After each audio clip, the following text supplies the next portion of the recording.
The U.S. says its biggest aircraft carrier strike group has now entered the Caribbean Sea. The U.S. Navy making that announcement a short time ago. The USS Gerald R is set to join major military exercises that are scheduled to begin today off the coast of Venezuela. The U.S. has already put more than a dozen warships and 15,000 troops in the region as tensions with Venezuela continue to rise.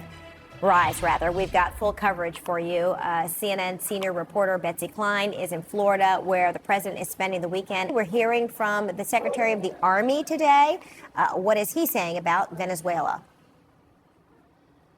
Well, Frederica, there have been weeks of threats from President Trump as the U.S. has been amassing resources in the region. And the president's administration has launched at least 20 strikes on alleged drug trafficking vessels in the Caribbean since September. President Trump himself has said that he has authorized the CIA to operate in Venezuela. And we understand, according to reporting from our sources, that the president has been briefed a number of times in recent days, at least 3 times last week, on a range of options to move forward. That includes the possibility of airstrikes on military or government facilities in Venezuela, as well as drug trafficking routes, as well as what could be a more direct attempt to oust the country's president, Nicolas Maduro. The president told reporters Friday that he'd made up his mind, sort of, but declined to provide specifics. Now, experts have described this military buildup in the region as significant. As you mentioned, we have learned that the USS Gerald R, that is the nation's largest aircraft carrier, has arrived in the Caribbean Sea as of today. Separately, there are roughly 15,000 military personnel on the ground, 10 F-35 fighter jets, as well as more than a dozen warships in the region. And we heard from Army Secretary Dan Driscoll a short while ago about the plans. Listen. I think that the president and Secretary of War have spent a lot of time thinking about what is the best thing they can do for the American people. And I can speak from the Army's perspective, which is we have a lot of training in that part of the world. We're reactivating our jungle school in Panama. We would be ready to act on whatever the president and Sec War needed. But no orders beyond these exercises at this point. We don't talk about those kinds of things, yeah. But we would be ready if asked.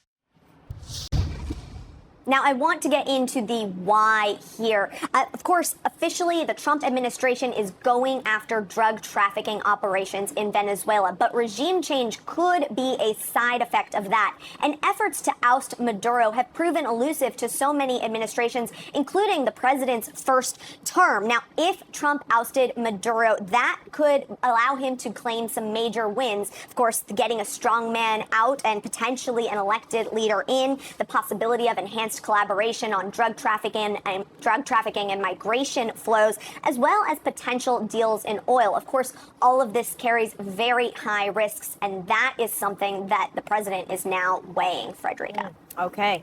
Betsy Klein, let us know more as you learn it. With me now is Global Affairs Analyst Kim Dozier. Welcome. Good to see you. So taking all of those alleged drug boats out and now doing these military exercises in the region. Is this a prelude for something more in terms of U.S. military involvement in or on Venezuela? It certainly looks like that.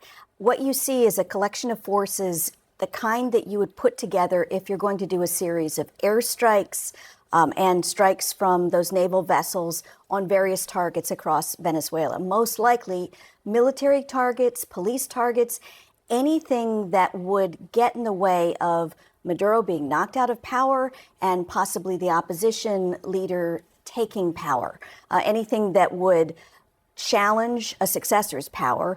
Also, possibly, they could just go after the drug cartels and various targets like that. That would give Trump a little bit more maneuverability, because then he wouldn't be locked into a confrontation with Maduro and trying to get Maduro to leave power.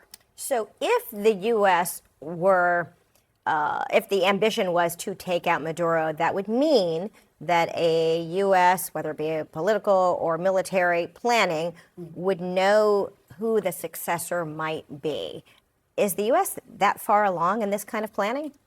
I think what we'll be able to tell what their goal is by what they choose to target. Now, they could just be putting the pressure on the Maduro regime with this huge show of force to try to get the various elements of the military to consider taking him out or replacing him. Maduro has already had to put down several coups during his time in office. The military is riddled with double agents from Cuba who are looking for just such coups in the planning. But it is also what you do to try to show force that would do something like the U.S. has done in Iran or in Yemen, a series of strikes that do a lot of damage but don't put U.S. troops on the ground in harm's way. What is Venezuela's military equipped to, and able to do? Is it able to be in some sort of sustained conflict with the U.S., or is it strictly one that is equipped to protect itself? Yeah, sustained conflict would be difficult. They've got supposedly 150,000 standing army, plus a number of small militias that back Maduro that would probably present more of an issue inside the cities in Venezuela. But that's if this goes to some sort of a ground operation.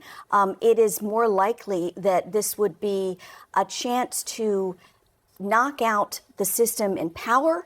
And then, there's been a rebellion across the country that's barely repressed. Mm-hmm. And so the White House is probably banking on, if we push hard enough, that rebellion will surge forward, especially if people don't face the crackdowns that they've faced over the past several years of Maduro's rule. Oh, interesting. And then President Maduro has most recently, while being interviewed by CNN's own Stefano Posaban, he invoked Libya and Afghanistan when he spoke, essentially saying to the U.S. that, we know what your track record is. Yeah. When you have involved yourself in any kind of regime change or conflicts, do you really want that here? I mean, that was quite clever, wasn't it?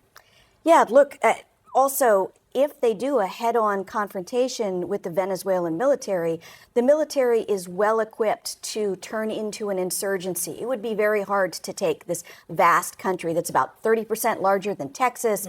It's got a coast of 1,700 miles. And, generally, decapitation strikes don't work very well in the past. But if they can create enough friction that Maduro thinks, I can't stay in power, maybe someone like Russia would offer him asylum. It would have to be something like that the U.S. creates space for people on the ground in Venezuela to take action to remove him. Oh, and that serves perfectly into what I was wondering about, like, where would Venezuela find its support? Is it its oil that is the leverage for that country? Well, Russia and China have been backers, and access to that oil is important for both. And Russia has given military supplies. In October, there was a large plane that arrived from Russia, and we think it had things in it like anti-aircraft type weaponry to at least frustrate any sort of U.S. attack. But we don't know. And this is all up to Trump. He has promised his supporters that he's not going to drag them into another war. Right. So those were big campaign promises. So if he launches some sort of strike and Maduro hangs in there, that's going to present a real conundrum for the White House. Whereas what they're hoping for is a quick win. And then Trump supporters in the Latino community in Miami, Florida, et cetera, will back him, and it'll look like a win in his own hemisphere, and it will message other countries that the U.S. believes aren't doing enough to stop drugs, that they better crack down on it. Fascinating. All right. Kim Dozier, thank you so much for breaking it down. Really complex, confusing, but you put it in such a succinct way. I think there's a greater understanding of it now, for sure. Kim, thanks so much.